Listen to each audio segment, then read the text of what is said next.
ગણેશજી અને ચંદ્રમા.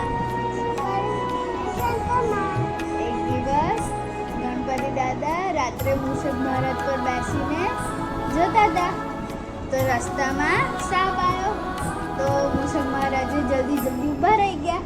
તો ગણદાદા મૂષક મહારાજ પરથી પડી ગયા. તો એમને ગણપતિ દાદાએ પૂછ્યું કે કેમ તે આવું કર્યું, મને કેમ પાડ્યું તે? તો પછી એમને કીધું કે હું તો એમ ચાલુ કરીને જતો હતો, અચાનક સાપ આવી ગયો તો મેં સાપને બચાવવા ઊભો રહ્યો, એમાં તમે પડી ગયા. આ બધું જોઈને ચંદ્રમા હસતા હતા કે ગણુ દાદા તો મૂષક મહારાજ પરથી પડી ગયા.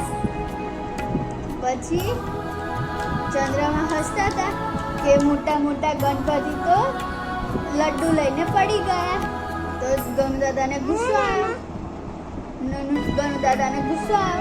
કે કેમ ચંદ્ર ભગવાને મને આવું કીધું, આવી મારી મસ્તી ઉડાવે છે, હું જાડો પાડો છું એટલે. પછી ચંદ્રમાને શ્રાપ આપ્યો કે તમે તમારી ચાંદની નહીં આપી શકો કોઈને, તમારો જે પ્રકાશ છે એ તમારો જતો રહેશે. પછી ચંદ્રમામાં દોડતા ગણુ દાદા પાસે આવ્યા. સોરી હવે હું એવું નહીં કરું, મને માફ કરી દો. મૂષક મહારાજ બી કે છોડો, એને માફ કરી દો પ્લીઝ, ગણુ દાદા એને માફ કરી દો.